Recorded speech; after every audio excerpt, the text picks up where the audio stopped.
સુરતમાં 80મા સ્વાતંત્ર્ય પર્વની જિલ્લા કક્ષાની ઉજવણી. સુરત દેશના 80મા સ્વાતંત્ર્ય પર્વ નિમિત્તે સુરત ખાતે જિલ્લા કક્ષાના ભવ્ય સ્વાતંત્ર્ય પર્વની ઉજવણીનું આયોજન કરવામાં આવ્યું છે. આ ઉજવણી 15 ઓગસ્ટ 2026ના રોજ કૃષ્ણકુંજ મ્યુનિસિપલ પાર્ટી પ્લોટ, ઉમરા પોલીસ સ્ટેશનની બાજુમાં અઠવા લાઇન્સ તા. મજૂરા, જી. સુરત ખાતે યોજાશે. સ્વાતંત્ર્ય પર્વ નિમિત્તે રાષ્ટ્રધ્વજ વંદન સહિત વિવિધ દેશભક્તિમય કાર્યક્રમોનું આયોજન કરવામાં આવશે.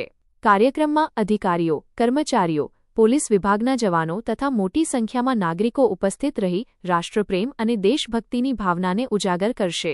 આ જિલ્લા કક્ષાના સ્વાતંત્ર્ય પર્વની ઉજવણીને લઈને સુરત શહેરમાં દેશભક્તિમય માહોલ જોવા મળશે. HX24 ન્યૂઝ ગુજરાતી સાથે જય બગિયા સુરત. આપણા દેશના 80મા સ્વાતંત્ર્ય પર્વની ઉજવણી આજના ખુશનુમા અને ઉત્સાહિત વાતાવરણમાં થઈ રહી છે. જે રીતે યુવાનો, વિદ્યાર્થીઓ, પોલીસ જવાનો અને સર્વ નાગરિકોએ જે આ પરેડનું નિરીક્ષણ વખતે ઉત્સાહ દર્શાવ્યો એ માટે સૌને અભિનંદન આપું છું, આભાર વ્યક્ત કરું છું.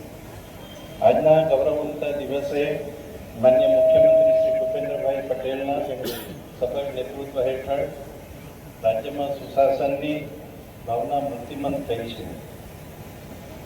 ત્યારે વિકાસની આ દિશામાં સર્વજન હિતાય સર્વજન સુખાયના સંકલ્પને સાકાર કરવામાં સરકારની પડખે રહેનારા આપ સૌ નાગરિકો, પદાધિકારીશ્રીઓ, ધારાસભ્યશ્રીઓ, ચૂંટાયેલા બધા પ્રતિનિધિશ્રીઓ, સરકારી અધિકારીશ્રીઓ, કલેક્ટરશ્રી, કમિશનરશ્રી, સર્વે કર્મચારીશ્રીઓ અને સાથે સાથે આજના પ્રસંગે મા ભૌમની રક્ષા કાજે શહીદ થયેલા આપણા વીર શહીદો, આઝાદીના લડવૈયાઓ, નામી અનામી સ્વાતંત્ર્ય વીરો ને હું નતમસ્તક સ્મરણ કરી વંદન કરું છું અને આપ સૌને આજના સ્વાતંત્ર્ય પર્વની શુભેચ્છા પાઠવું છું. આપણે સૌ જાણીએ છીએ કે આઝાદ હિંદનું સપનું આપણા ગુજરાતના મહાત્મા ગાંધીજીથી શરૂઆત થઈ હતી. મહાત્મા ગાંધીજી, સરદાર વલ્લભભાઈ પટેલ, શ્યામજી કૃષ્ણ વર્માજી, ઝાંસીની રાણી લક્ષ્મીબાઈ અને લોકમાન્ય તિલક, સુભાષચંદ્ર બોઝ, ચંદ્રશેખર આઝાદ જેવા અનેક પરાક્રમી દેશભક્તોને આજે આપણે યાદ કરીએ અને નમન કરીએ.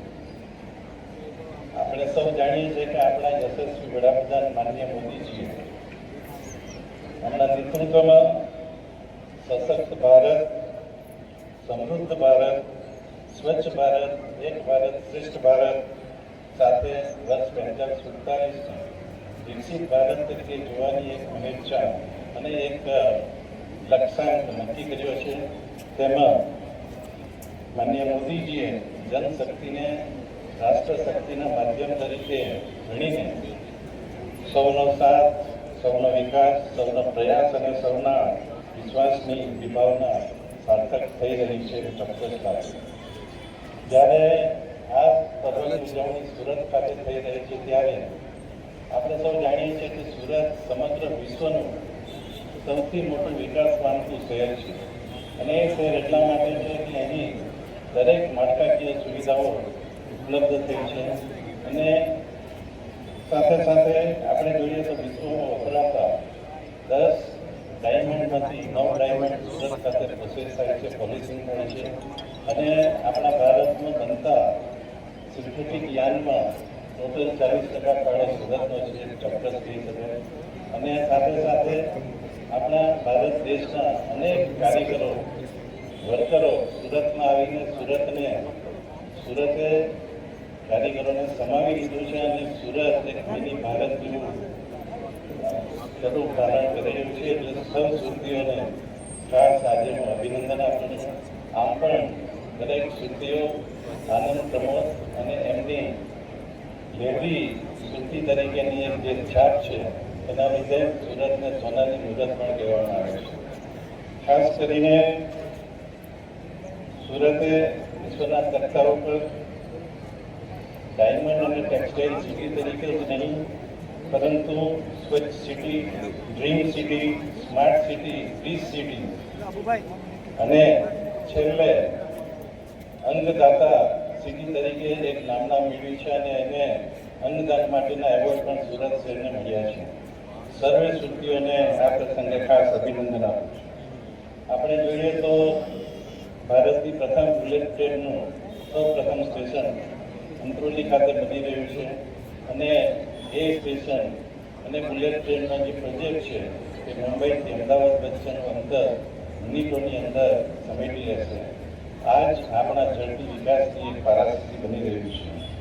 સુરત નગરપાલિકાએ આની સાથે સાથે જે વેસ્ટ મેનેજમેન્ટ કહેવાય, કચરાનો નિકાલ કે સ્વચ્છતા માટે પણ ઘણું સુંદર કામ કર્યું છે.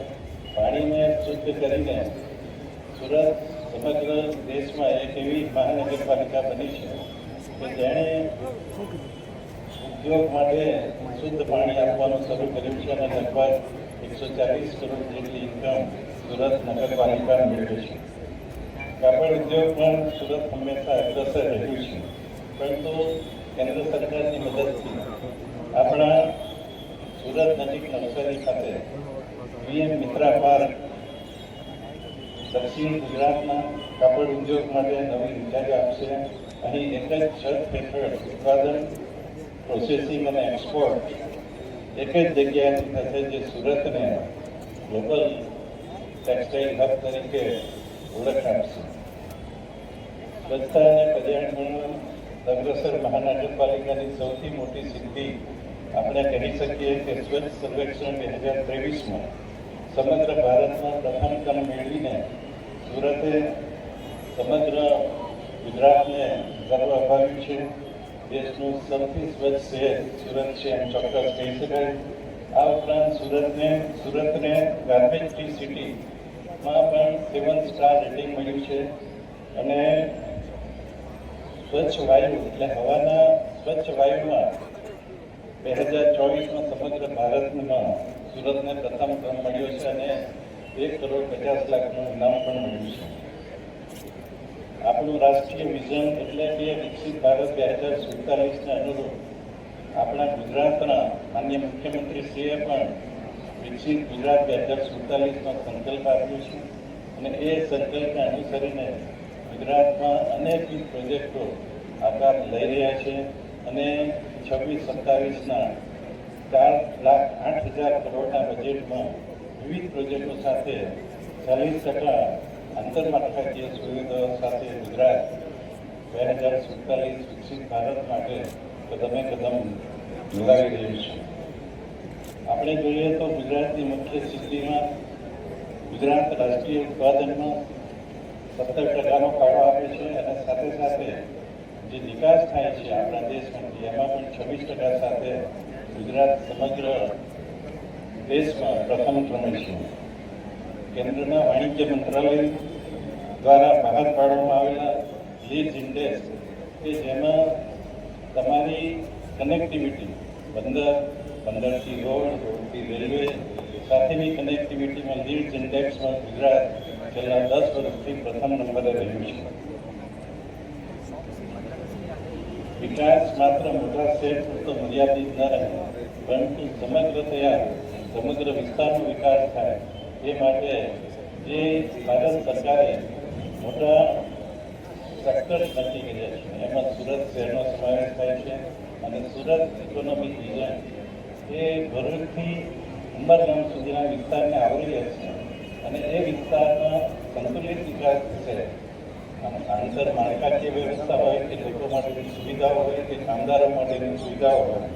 અને મને જણાવતા આનંદ થાય છે કે રાજ્યએ પાછલા 2 વર્ષમાં સુરત ઇકોનોમિક વિઝન માટે 20 જે પ્રોજેક્ટો ઓળખાયા છે, જે મંજૂર થયા છે, એમાં 4,700 કરોડથી વધુ રોકાણ કર્યું છે અને એ પ્રોજેક્ટની અમલવારી પણ શરૂ થઈ ગઈ છે. વિકસિત ભારત 2047ની વિભાવનાને આગળ વધારતા